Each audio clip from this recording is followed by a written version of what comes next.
Assalamualaikum warahmatullahi wabarakatuh. Bismillahi khairil asma. Bismillahi rabbil ardi wassama. Bismillahilladzi la yadurru ma'asmihi da. Allahumma lakal hamdu hamdan kathiran daiman mithlama hamidta bihi nafsak wa adha'afa ma tastawdibuhu min jami'i khalqik. Hamdan khalidan ma'a khuludik, hamdan la muntaha lahu duna ilmik. Allahumma salli wa sallim ala habibina al-mustafa wa rasulina al-mujtaba alladhi arsaltahu ala kaffatil wara wa ala alihi wa sahbihi wa sallim tasliman kathira. Allahumma inna qad kharajna min hawlina wa quwwatina ila hawlika wa quwwatik, wa min ilmina ila ilmik, wa min iradatina ila iradatik. Fa'a'udhu bika Allahumma an aqula zura aw aghsha fujura aw akuna bika maghrura. Thumma amma ba'd.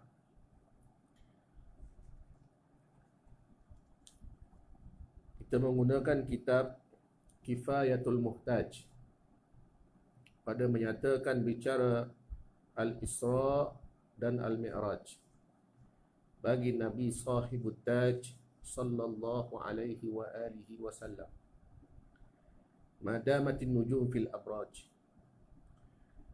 telah menterjemahkan dia Maulana wa qudwatuna Al-Alimur Rabbani Al-Syeikh Dawud bin Abdullah Al-Qatani qaddasallahu ta'ala ruhahuma, amina ya rabbal alamin.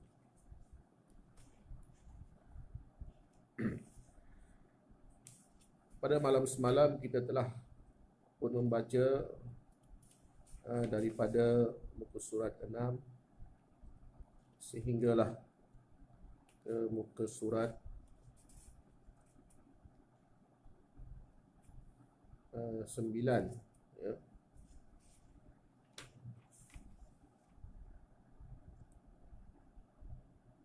Maaf, pada muka surat kita dah berhenti pada muka surat 10,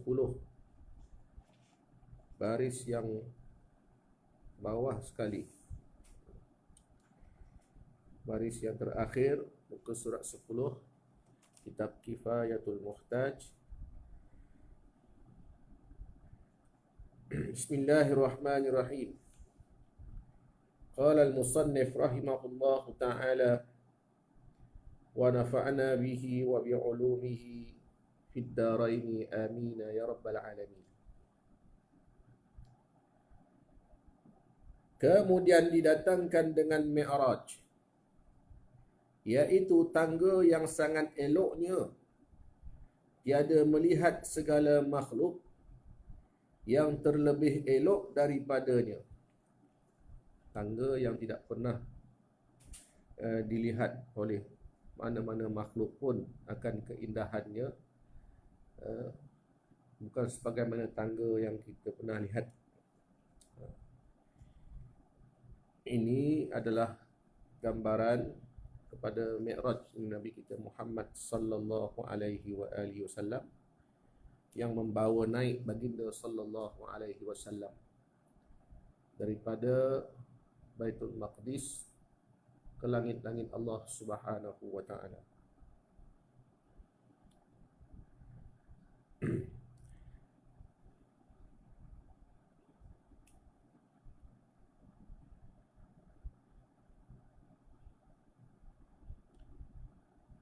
Dan malu olehmu akan dia daripada pintuku, lalu olehmu akan dia daripada pintuku, maka tuntut iblis. Silap. Dalam petak yang saya terbaca luar petak tadi. Tangga itu tadi elok daripadanya adalah baginya beberapa anak tangga. Satu daripada emas,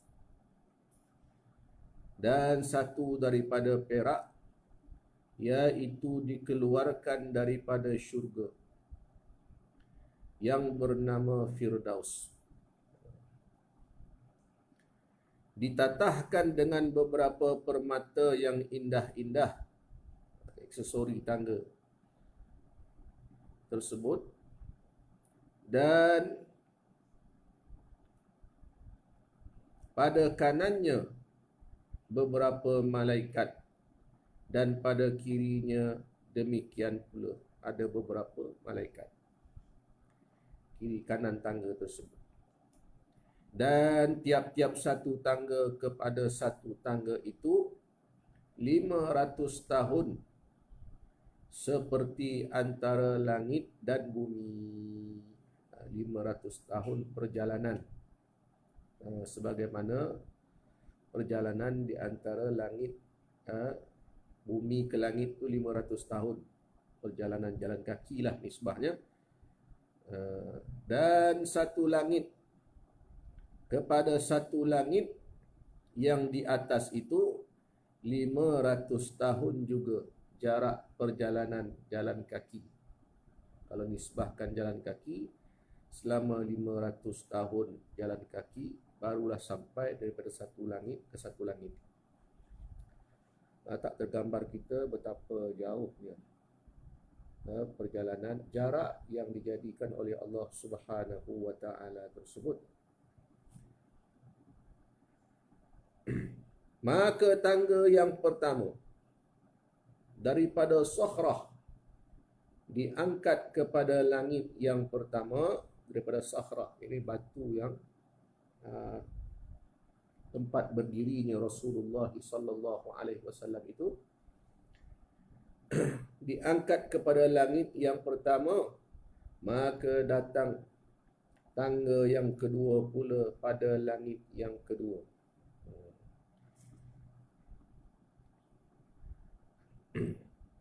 Tangga yang kedua pada langit yang kedua, tangga yang pertama pada langit yang pertama. Diangkatkan dia hingga langit yang ketiga, dan demikianlah. Dan tebal tiap-tiap langit itu 500 tahun perjalanan.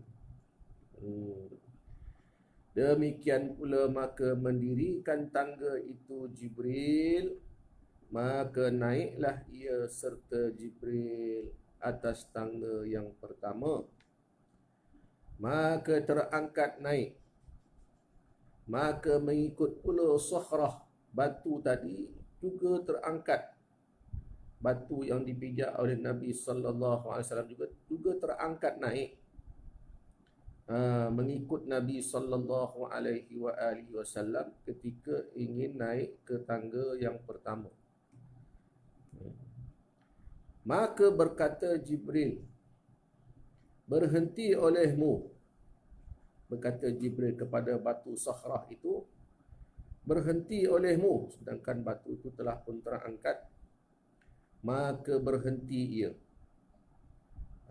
Maka demikianlah tergantung antara langit dan bumi.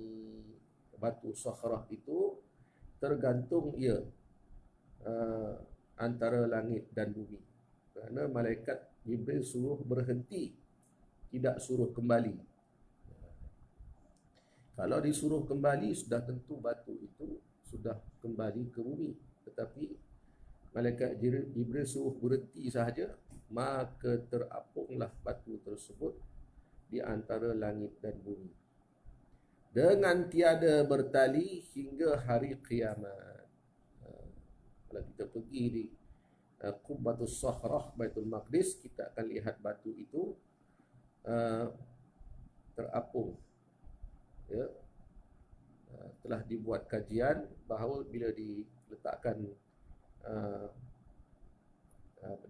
tali yang halus, maka dapat mengelilingi batu. Satu tali itu dia letak atas, satu tali itu letak di bawah.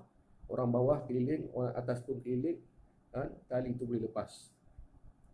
Ini menunjukkan batu itu terapung sampai hari kiamat.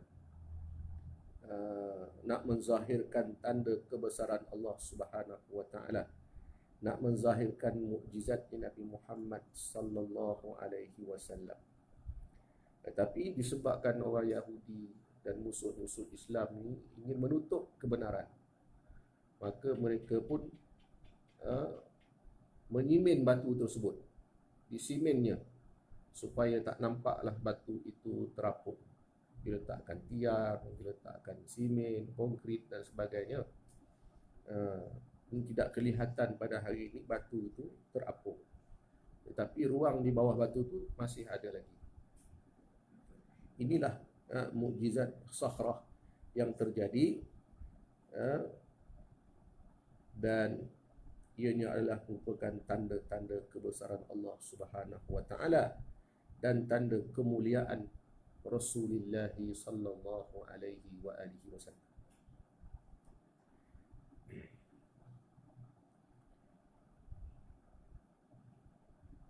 Maka adalah demikian itu beberapa lama, hingga lalu di bawahnya seorang perempuan yang hamil. Maka di bawah batu itu seorang perempuan yang hamil melihat ia akan batu itu. Maka terkejut dia, lihatnya batu yang tergantung itu, lalu gugur anaknya dalam perut. Disebabkan terperanjat melihat batu besar yang terapung di antara langit dan bumi. Lalu terkejut dia sampai peringkat gugur anak daripada kandungannya. Maka dibina di bawahnya supaya jangan terkejut orang yang lalu di bawahnya. Diletakkanlah binaan supaya tidak kelihatan batu itu terapung. Maknanya sejak daripada itulah dikatakan diadakan binaan di sekeliling batu tersebut. Namun asalnya kalau dipecahkan binaan itu, maka batu itu terapung sehinggalah hari kiamat. Kita semua boleh menyaksikan. Hari ini tak ada siapa pun yang boleh menyaksikan batu itu dalam keadaan terapung.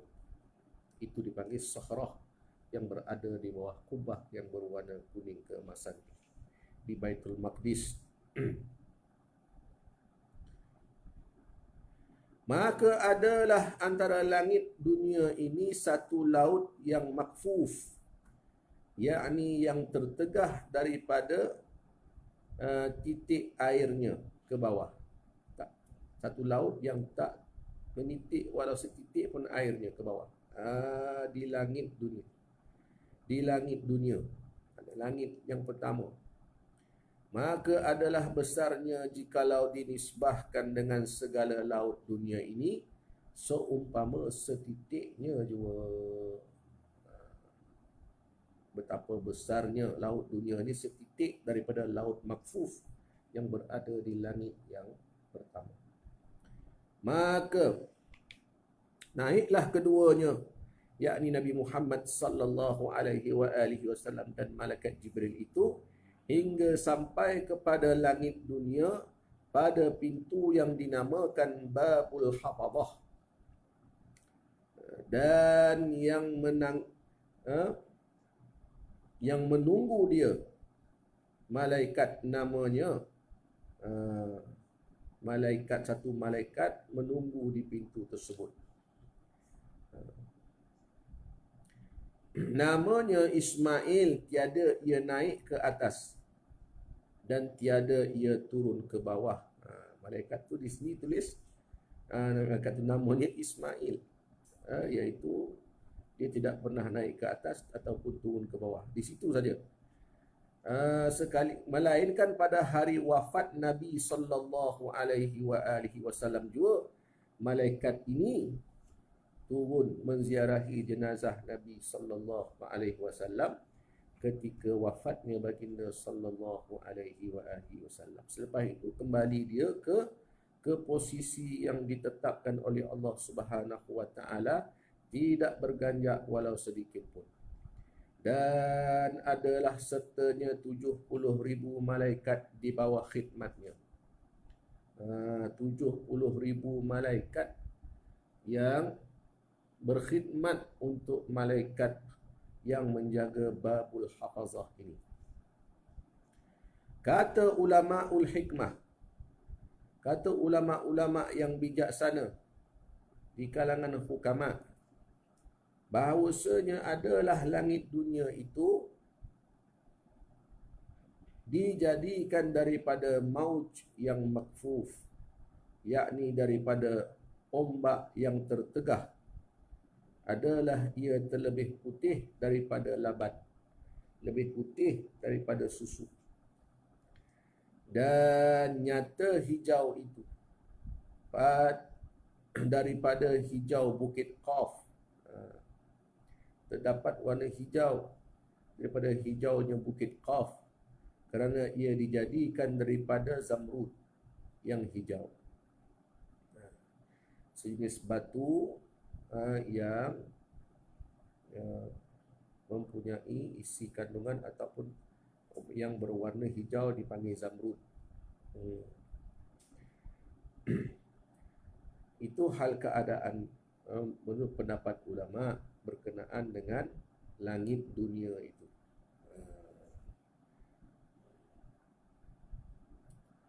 Dan langit yang kedua daripada batu yang putih. Dan langit yang ketiga dijadikan daripada besi. Dan langit yang keempat daripada tembaga. Dan langit yang kelima dijadikan daripada perak. Dan langit yang keenam dijadikan daripada emas.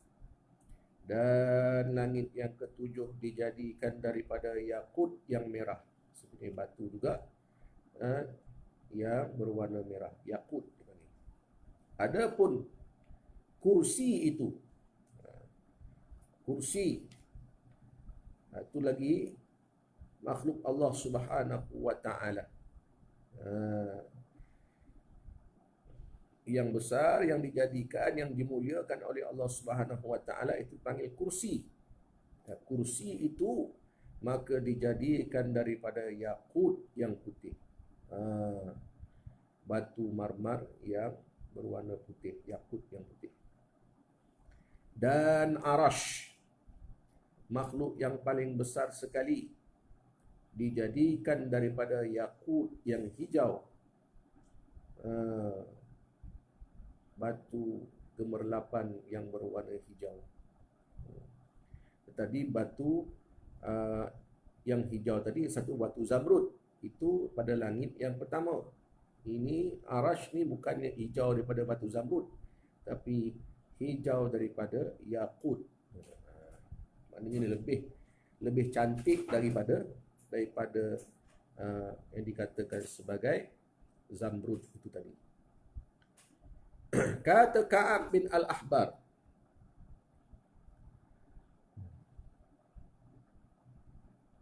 telah menjadikan Allah Ta'ala akan arash daripada jauhar yang hijau.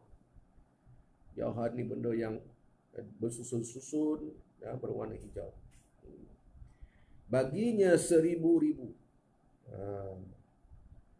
1000,000 dan 600,000 kepala. Baginya 1000,000. Kalau 1000,000 berapa? Sejuta lah. Dan 600,000 kepala. Jauhar tu ada bilangan dia sejuta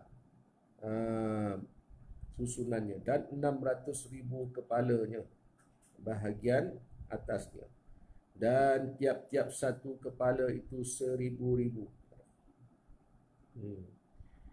Setiap satu kepala tu ada 1000,000 dan 600,000 mukanya, permukaannya. Dan tiap-tiap satu mukanya itu 1000,000 dan 600,000 lidah. Dan tiap-tiap satu lidah itu 1000,000 dan 600,000 lughah, yakni bahasa. Lagi banyak bahasa di langit, ya. Dan satu lughah itu mengucap tasbih akan Allah Ta'ala dengan berlain-lainan bangsanya. Semuanya mentauhidkan Allah Subhanahu wa Ta'ala dengan ucapan tasbih. Ucapan tasbih adalah ucapan orang yang mentauhidkan Allah dengan berlain-lain bahasanya dan bangsanya.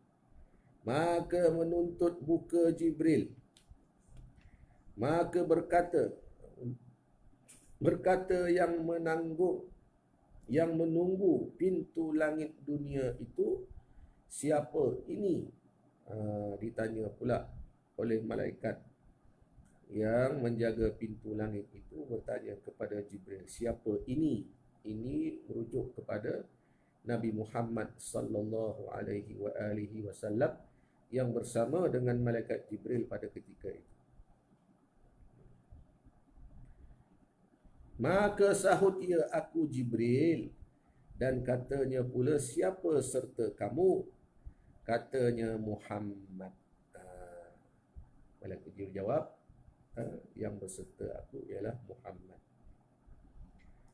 Katanya malaikat yang menjaga itu, telah dibangkitkan padanya. Telah dibangkit. Muhammad dah bangkit ke? Dah diutuskan ke? Seolah ditanya macam itulah. Maka sahut Jibril, ya, telah dibangkitkan kepadanya. Maka dibukanya pintu langit tersebut. Lalu seraya dia berkatalah kepada malaikat Jibril dan Nabi Muhammad sallallahu alaihi wasallam, marhaban wa ahlan hayakullah min akhin wa min khalifatin fa ni'mal akhu fa ni'mal akhi wa ni'mal khalifati wa ni'mal muji'u ja'a. Ucapan alu-aluan daripada malaikat penjaga pintu langit yang pertama tadi. Apa katanya? Telah engkau dapat keluasan. Marhaban, maksudnya ahlan wa sahlan. Marhaban itu telah engkau dapat keluasan. Tak ada masalah, tak boleh masuk. Gitu. Dan engkaulah ahlinya, engkau layak untuk masuk. Telah memanjangkan Allah Ta'ala daripada saudara, telah dipermudahkan oleh Allah Subhanahu Wa Ta'ala daripada saudara, daripada khalifah Allah, daripada seorang khalifah yang merujuk kepada Nabi Muhammad sallallahu alaihi wasallam. Maka sebaik-baik saudara inilah dia. Kamulah yang sebaik-baik saudara. Dipuji Nabi Muhammad sallallahu alaihi wasallam. Bukan kita je berqasidah berselawat memuji Nabi sallallahu alaihi wasallam ni. Bahkan malaikat di pintu langit yang pertama pun memuji-muji Nabi Muhammad sallallahu alaihi wasallam. Baca madih, puji-pujian. Dia kata apa? Sebaik-baik saudara, kamu adalah sebaik-baik saudara. Dan kamu adalah sebaik-baik khalifah, kata malaikat itu. Puji Nabi Muhammad sallallahu alaihi wasallam. Dan sebaik-baik yang datang itu datang. Tidak ada yang pernah datang ke sini yang lebih baik daripada yang datang ini, yaitu datang Nabi Muhammad sallallahu alaihi wasallam. Ini pujian masya-Allah tabarakallah, yang sangat tinggi dan sangat layak bagi Nabi Muhammad sallallahu alaihi wasallam. Inilah yang diamalkan oleh orang-orang yang memuji-muji Nabi sallallahu alaihi wasallam. Banyakkan puji Nabi, kurangkan puji yang lain daripada makhluk ini. Lebih-lebih lagi yang dielakkan ialah, yang diharamkan ialah memuji diri sendiri. Binasalah, celakalah kita kalau kita dalam hati dan kadang mulut tidak memuji, tapi dalam hati kita memuji diri kita sendiri. Itu sebablah kita diasuh supaya memuji Nabi sallallahu alaihi wasallam dengan lidah, dengan hati yang sejahtera dan kecintaan yang mendalam, supaya kita menyamai perbuatan para malaikat yang mana mereka ini mempunyai kedudukan di sisi Allah Subhanahu wa taala. Maka masuk keduanya, maka lalu daripadanya, tiba-tiba padanya itu Nabi Adam alaihi salam seperti kelakuan yang dijadikan Allah Ta'ala sebagaimana yang dikehendaki oleh Allah Subhanahu Wa Ta'ala. Bentuknya Nabi Adam alaihi salam, bentuk yang asalnya ditunjukkan kepada Nabi Muhammad sallallahu alaihi wasallam. Dilentangkan atasnya segala arwah zuriatnya, zuriatnya yang telah meninggal dunia, ya, binasa jasadnya, hidup rohnya. Maka dibentangkan senarai nama roh zuriat Nabi Adam alaihi salam. Apabila melihat ia akan zuriatnya yang mukminin, roh di kalangan orang-orang beriman dilihatnya oleh Nabi Adam alaihi salam, maka berkata ia, inilah roh yang baik. Satu pengiktirafan, satu pujian daripada Nabi Adam alaihi salam kepada orang-orang beriman yang mana roh mereka kembali kepada Allah Subhanahu wa taala dan dipuji oleh Nabi Adam alaihi salam. Dan nafsu yang baik dijadikan akan dia pada illiyin. Roh yang baik dan nafsu yang baik nisbah juga kepada roh tadi, iaitu mereka itu diletakkan pada illiyin, orang-orang yang tinggi kedudukannya, disebabkan iman mereka, yakin mereka kepada Allah dan iman mereka kepada para nabi dan rasul. Dan apabila melihat atas roh zuriatnya yang kafirin, maka katanya inilah roh yang jahat. Dan nafsu yang jahat dijadikan akan dia pada sijin, iaitu satu tempat di dalam neraka, untuk roh yang jahat dan juga nafsu yang jahat ini. Tidak dipuji oleh Nabi Adam alaihi salam, bahkan ditunjukkan padanya tempat tinggalnya, iaitu sijin. Dan melihat pula akan dia pada kanannya beberapa manusia, dan lagi ada padanya satu pintu yang keluar daripadanya bau yang harum, dan pada pihak kirinya beberapa manusia, dan ada padanya satu pintu pula yang keluar daripadanya bau yang busuk. Maka apabila melihat pihak kanan, tertawa dan suka.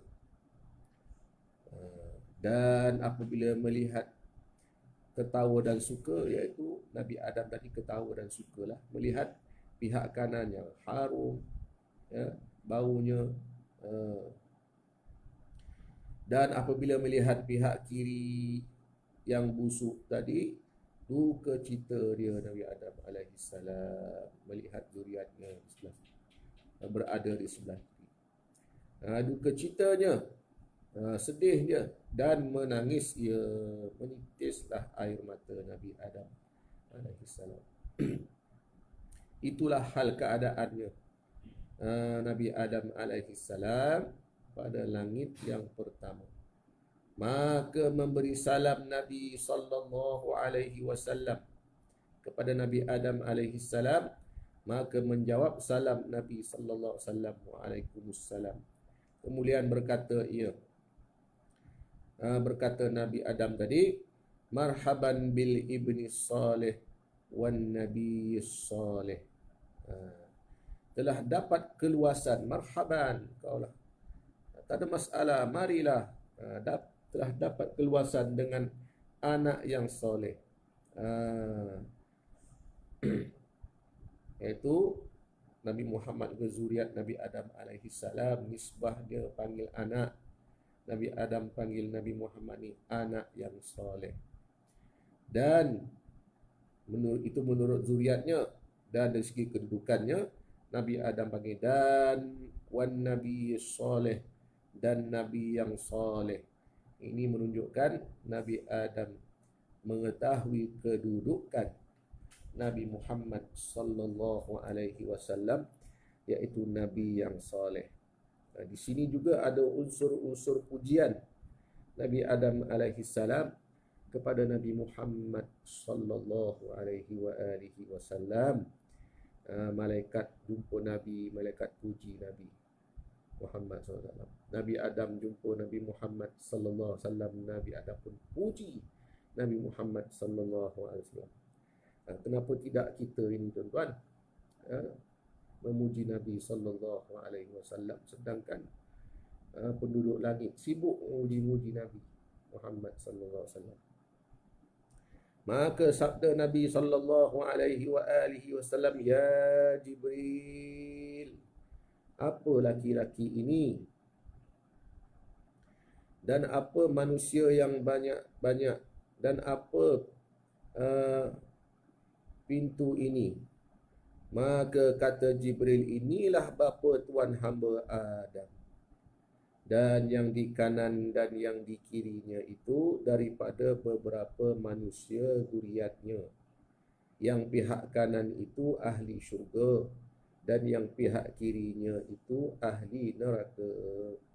Maka apabila melihat pihak kanannya tertawa-tawa dia, dan apabila melihat pihak kirinya menangis dia.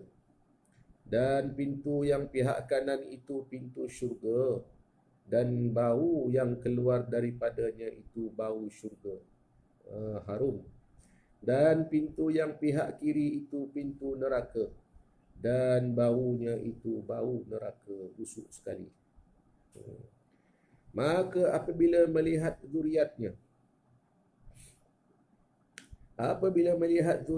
yang masuk syurga tertawa-tawa ia, dan apabila melihat akan zuriatnya yang masuk neraka menangis ia.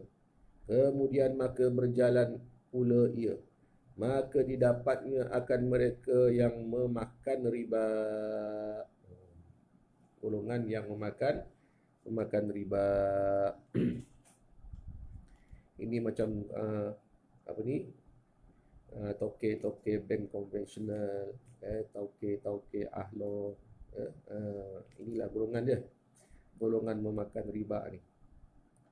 Dan memakan harta anak yatim, kononnya nak jaga anak yatim, tetapi diam-diam memakan harta mereka.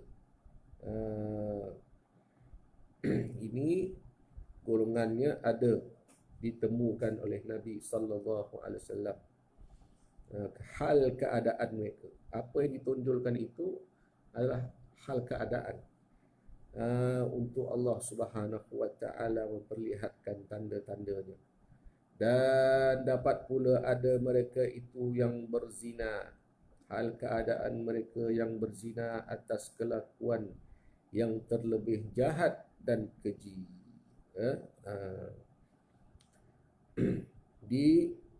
Didapati mereka itu dalam perjalanan bersama malaikat Jibril alaihissalam.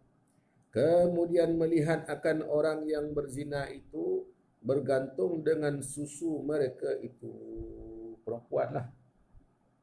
Perempuan yang berzina itu digantung susu mereka itu, buah dada mereka itu daripada satu gantungan, sebagai satu siksaan ke atasnya. Kemudian maka naik Nabi sallallahu alaihi wasallam serta Jibril kepada langit yang kedua. Maka telah terdahulu bahawa adalah ia daripada batu yang putih. Langit yang kedua diperbuat daripada batu yang berwarna putih. Maka menuntut buka Jibril.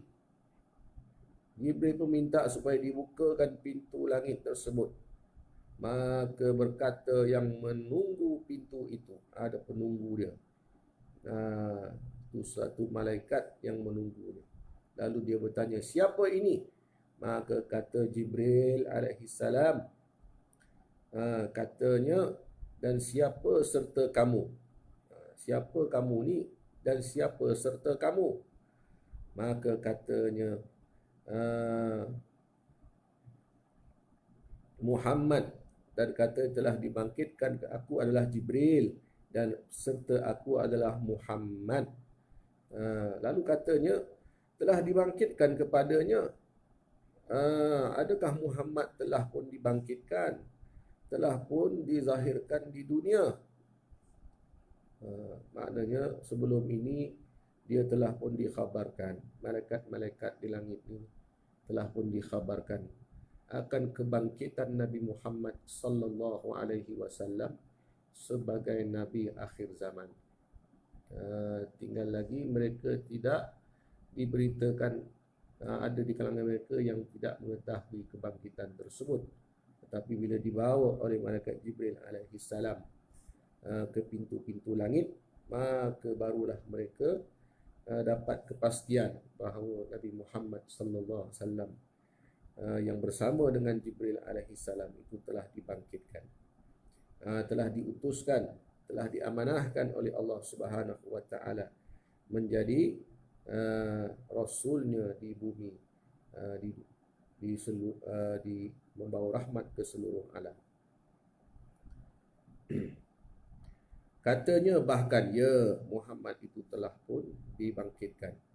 Maka setelah mengetahui hal keadaan dan jawapan daripada malaikat Jibril tersebut, maka dibukakannya pintu langit itu. Maka berkata ia seperti kata yang menunggu langit dunia tadi, langit yang pertama tadi.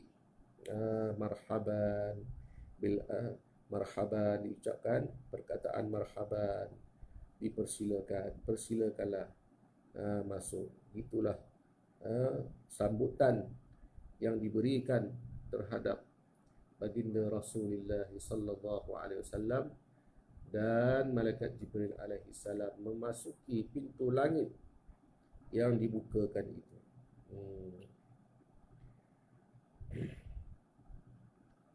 Demikianlah pada tiap-tiap langit hingga ketujuhnya. Demikianlah kata-kata sambutan, kata-kata aluan, kata-kata yang menyenangkan bila mana sampainya Rasulullah sallallahu alaihi wasallam ke pintu-pintu langit. Seolah-olah penunggu-penunggu pintu langit di kalangan para malaikat ini sentiasa ternanti-nanti, menunggu-nunggu bilalah agaknya akan sampainya Muhammad ini. Bila mana mereka mengetahui Nabi Muhammad sallallahu alaihi wasallam telah pun sampai ke pintu-pintu langit, maka mereka seolah-olah bergembira dan menyambutnya dengan penuh penghormatan, menyambutnya dengan puji-pujian yang selayak baginya. Inilah betapa mereka ini terlebih dahulu telah dimaklumkan oleh Allah Subhanahu wa taala akan kemuliaan yang ada pada Rasulullah sallallahu alaihi wa alihi wasallam. Rasulullah tidak minta dimuliakan, tapi mereka semuanya memuliakan baginda sallallahu alaihi wasallam. Masya-Allah, tabarakallah.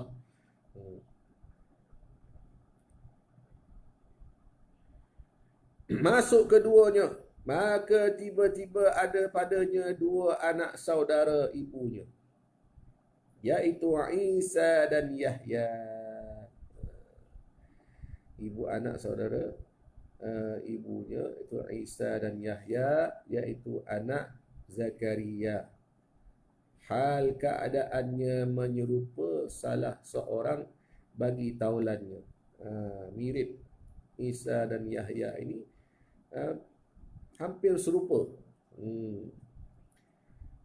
Begitu juga dengan pakaiannya pun hampir serupa pada pakaiannya, dan rambutnya hampir serupa juga. Dan ada sertanya keduanya beberapa kaum keduanya.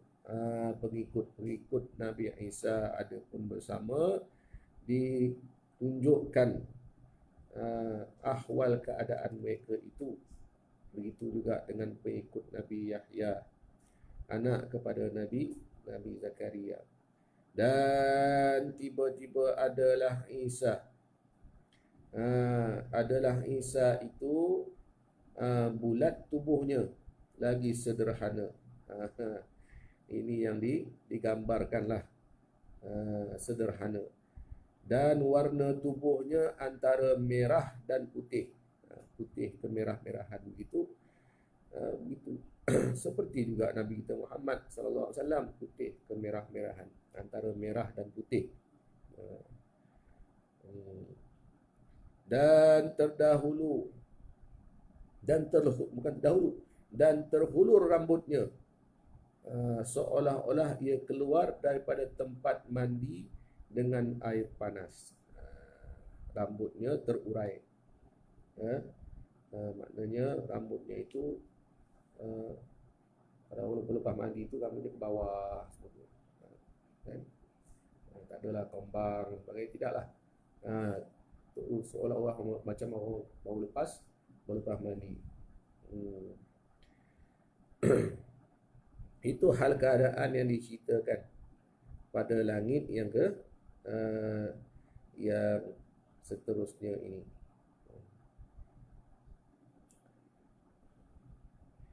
Lalu memberi salam Nabi sallallahu alaihi wasallam akan keduanya, maka menjawab keduanya akan salam dan berkata keduanya, marhaban bil akhis salih wan nabiyyis salih.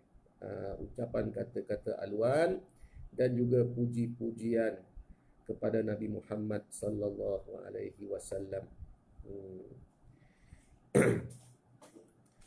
Mereka mengalu-alukan kedatangan dan memuji-muji Nabi Muhammad sallallahu alaihi wasallam. Inilah yang diucapkan ketika mana mereka bertemu dengan Nabi SAW. Ini menunjukkan bahawa mereka telah mengetahui terlebih dahulu kemuliaan, kesolehan, keutamaan yang dikurniakan oleh Allah Subhanahu wa taala kepada Rasulullah sallallahu alaihi wasallam.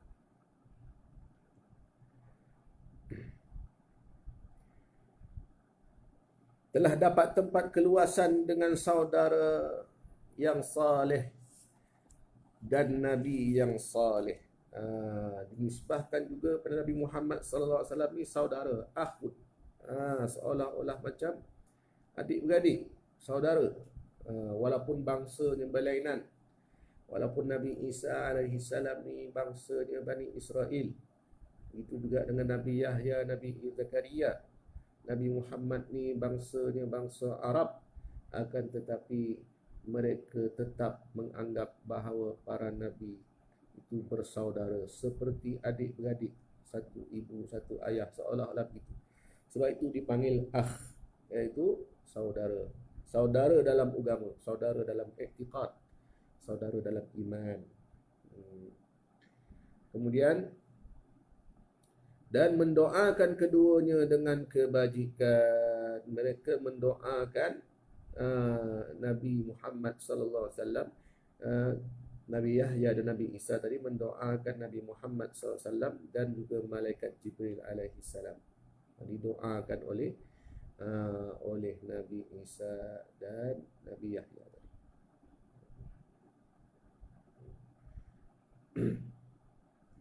Para nabi pun mendoakan Nabi Muhammad.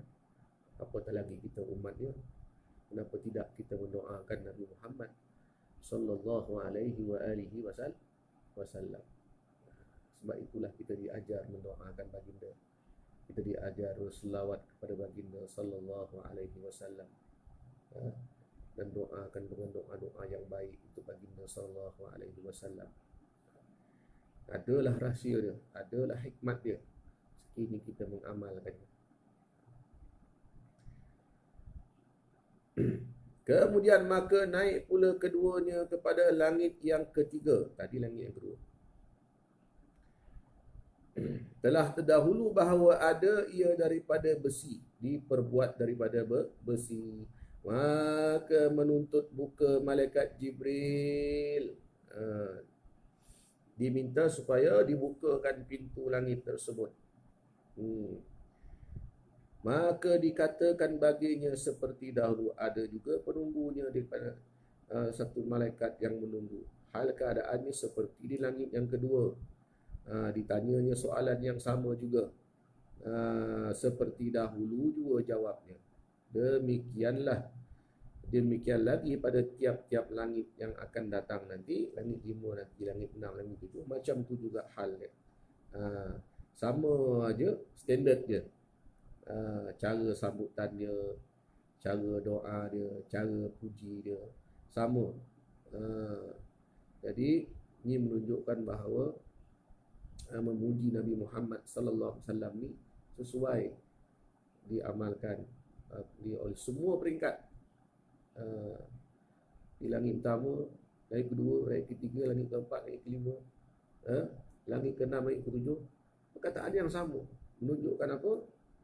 Menunjukkan bahawa amalan ini sesuai diamalkan daripada sekecil-kecil anak sehinggalah setua-tua datuk. Jangan dah mentang-mentang kita dah tua, tak sanggup lagi dah lidah kita ni nak memuji Nabi Muhammad sallallahu alaihi wasallam. Waliyazubillah. Bacalah puji-pujian, salawat-salawat yang mengandungi dalamnya itu, puji-pujian kepada Nabi sallallahu alaihi wasallam. Masya-Allah. Insya-Allah kita akan dikurniakan dengan berbagai-bagai hikmat rahsia yang tidak terfikir akan akal kita dan tidak terucap dengan lidah kita. Mudah-mudahan dikurniakan oleh Allah, insya-Allah. Maka dibukakan pintu ni. Maka masuk ia. Bila masuk tiba-tiba didapat padanya daripada langit yang ketiga itu Nabi Allah Yusuf alaihi salam dan sertanya beberapa daripada kaumnya. Maknanya bukan Nabi seorang ni duduk ke langit, berserta dengan beberapa pengikutnya.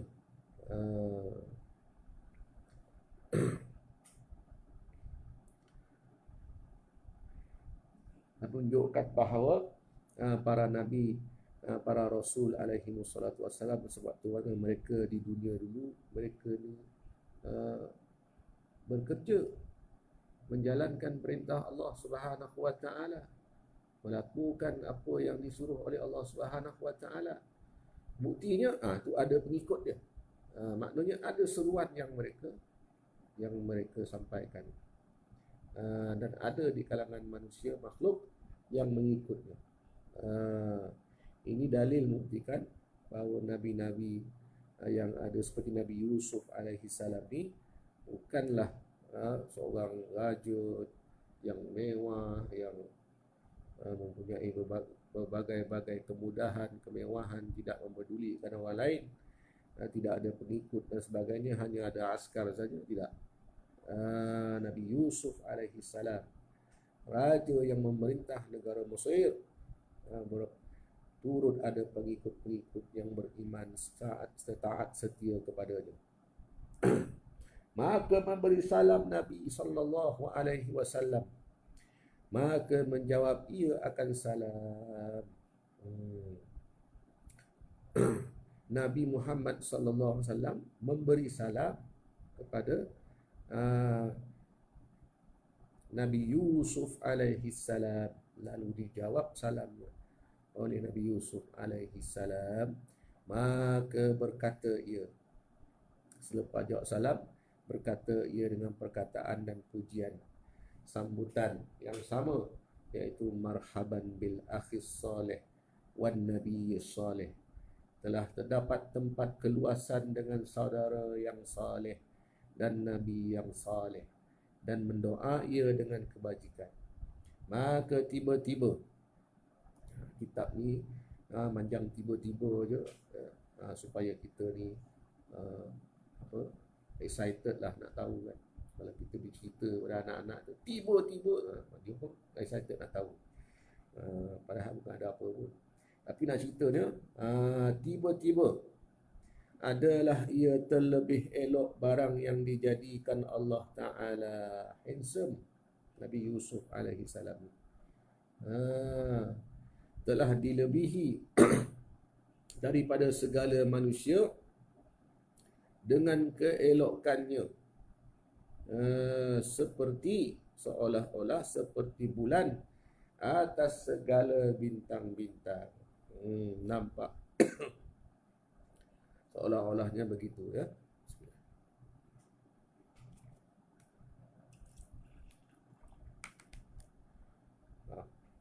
Minum teh campur zanjabila.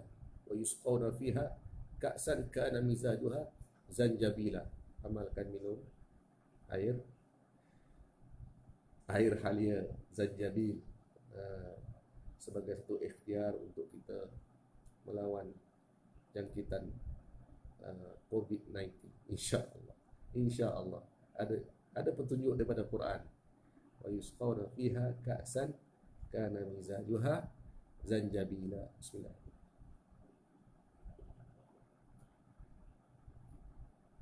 Alhamdulillah. Baik. Sambung sikit lagi. Ada 5 minit lagi ya.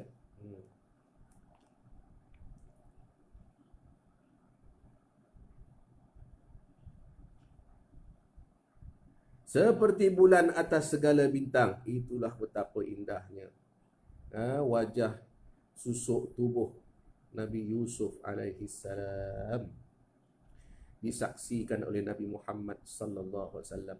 Maka sabdanya, ya Jibril. Siapa ini?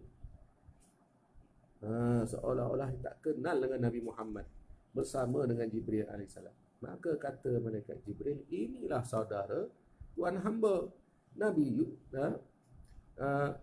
Nabi Muhammad bertanya kepada malaikat Jibril, siapa ini wahai Jibril?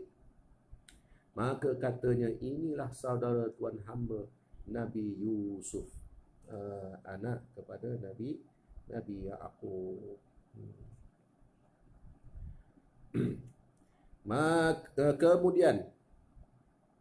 Maka naik pula Nabi sallallahu alaihi wasallam serta Jibril kepada langit yang keempat. Telah terdahulu ia daripada tembaga, diperbuat daripada tembaga, langit keempat.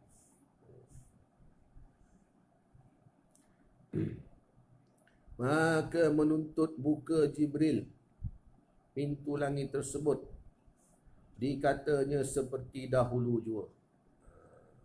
Sama juga hal keadaannya seperti langit yang sebelumnya. Maka dibukanya, maka masuk keduanya, maka tiba-tiba didapatnya di dalam langit yang keempat itu Nabi Idris alaihi salam. Sesungguhnya telah ditentukan Allah dengan bahawasanya diangkatkan dia akan tempat yang tinggi. Nabi Idris alaihi salam diangkat oleh Allah Subhanahu wa taala, tidak diwafatkan, diangkat terus ke tempat yang tinggi. Yang dimaksudkan di sini kedudukannya yang tinggi, setinggi langit yang keempat ini. Maka memberi salam Nabi sallallahu alaihi wasallam atasnya, maka menjawab ia akan salam.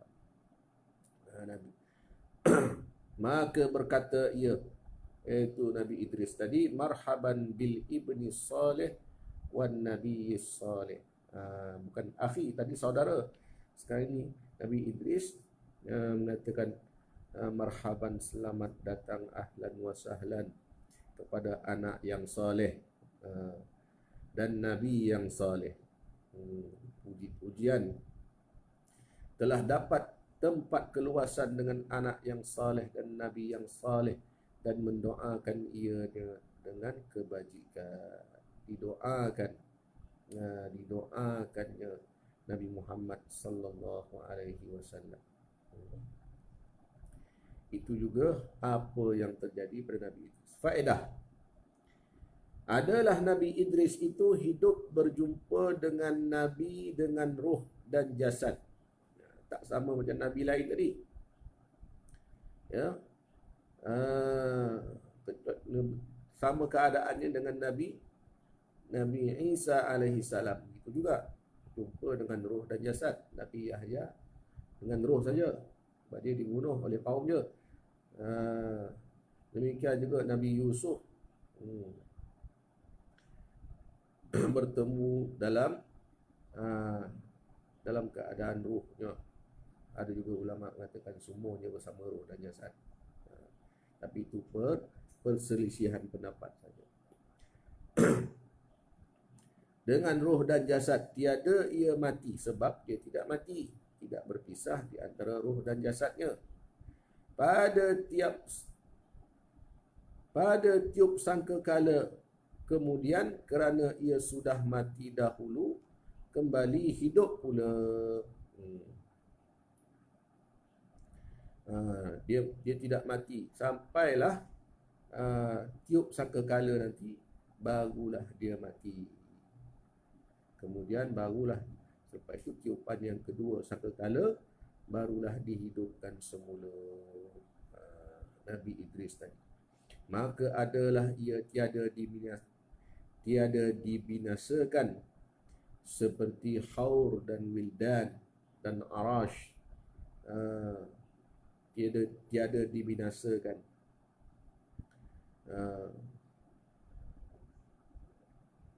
Seperti Khur dan Wildan dan Arash dan Kursi. Seperti halnya keadaan bidadari Arash, makhluk yang besar, Kursi singgasana yang besar, dan Lauh dan Qalam dan Jannah. Ini semua adalah apa yang mengisi di alam malakut. Dan neraka dan roh, maka adalah segala perkara itu istithna daripada firman Allah Subhanahu wa taala, kullu man 'alaiha fan. Setiap apa yang dijadikan oleh Allah Subhanahu wa taala itu pasti suatu hari akan binasa. Dan kullu syai'in halikun illa wajhah, dan setiap sesuatu itu pasti akan binasa melainkan Allah Subhanahu wa taala, melainkan zat Allah Subhanahu wa taala juga. Dan demikian lagi Nabi Isa itu pun berjumpa dengan roh dan jasad belum ia mati, kerana belum ia mati lagi kerana turun pada akhir zaman ke dunia. Kemudian baru mati, dikuburkan di Madinah serta Nabi sallallahu alaihi wasallam. Demikian juga halnya Nabi Idris, Nabi Isa bertemu dalam keadaan beserta roh dan jasadnya, belum mati lagi. Dan yang lain daripada keduanya itu berjumpa dengan arwah, hanya dengan arwah. Wallahu a'lam, namun Allah Ta'ala saja yang mengetahui bagaimana perjumpaan, hal keadaan sebenar perjumpaan di antara Nabi Muhammad sallallahu alaihi wasallam dengan para nabi alaihi wassalam di langit-langit Allah Subhanahu wa taala beserta dengan pengikut para nabi tersebut. Diperlihatkan oleh Allah Subhanahu wa taala. Apa yang penting diperlihatkan, linuriyahu min ayatina, diperlihatkan oleh Allah Subhanahu wa taala hal keadaan mereka yang bagaimana itu, biarlah itu menjadi hiburan atau pengalaman Nabi Muhammad SAW. Apa yang kita perlu yakini, perlu kita percayai dengan sesungguhnya adalah Nabi Muhammad sallallahu alaihi wasallam diperlihatkan, linuriyahu min ayatina, diperlihatkan dengan tanda-tanda kebesaran Allah Subhanahu wa taala pada diri nabi-nabi tersebut yang berada di langit-langit Allah Subhanahu wa taala. Terdapat setiap nabi itu tanda-tanda kebesaran Allah. Bagaimana Allah Subhanahu wa taala boleh meletakkan ruh dan jasad mereka di sana, ataupun Allah Ta'ala boleh meletakkan, menzahirkan roh mereka di sana, sehingga dapat disaksikan oleh Nabi.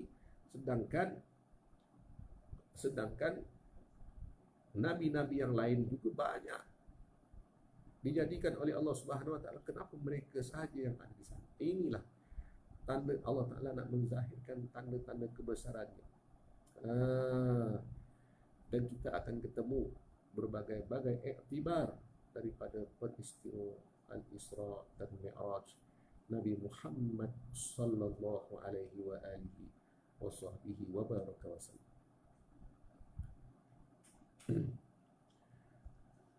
Dan akhirnya untuk malam ini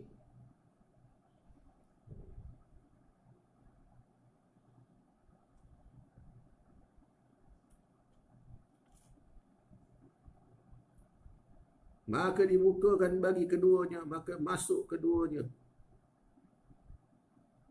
Wallahualam. Sampai dah. Kita berhenti di baris yang ke 1, 2, 3, 4, 5, 6, 7, 8, 9, 10. Baris yang ke 10 daripada bawah, muka surat 13. Baris yang ke 10 daripada bawah, muka surat 13. InsyaAllah di kesempatan lain, kalau tak ada masalah, pukul 10 malam esok kita akan sambung kembali pembacaan dan sedikit huraian daripada kitab Kifayatul Muhtaj pada membicarakan Al-Isra wal Mi'raj bagi Nabi Sahibut Taj Muhammad sallallahu alaihi wa alihi wasallam. Inilah dia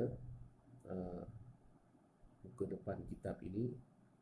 Bolehlah dapatkan, sementara kita belum khatam lagi ni, boleh dapatkan secara online ke, secara offline ke, untuk sama-sama kita rujuk, dengan harapan pada bulan Rejab ini kita dah mengetahui dah setiap sesuatu yang terjadi mengikut riwayat yang ditulis oleh Syekh Daud bin Abdullah, ulama Rabbani asal Fatani ini. Mudah-mudahan menjadi bekal kepada kita, menjadi rangsangan kepada kita untuk mengambil iktibar yang sangat besar dalam peristiwa mukjizat yang besar, yang kedua terbesar bagi Nabi kita Muhammad sallallahu alaihi wasallam. Insya-Allah aqulu qali hadza wa astaghfirullahal azim wa li wa lakum wa billahi taufiq.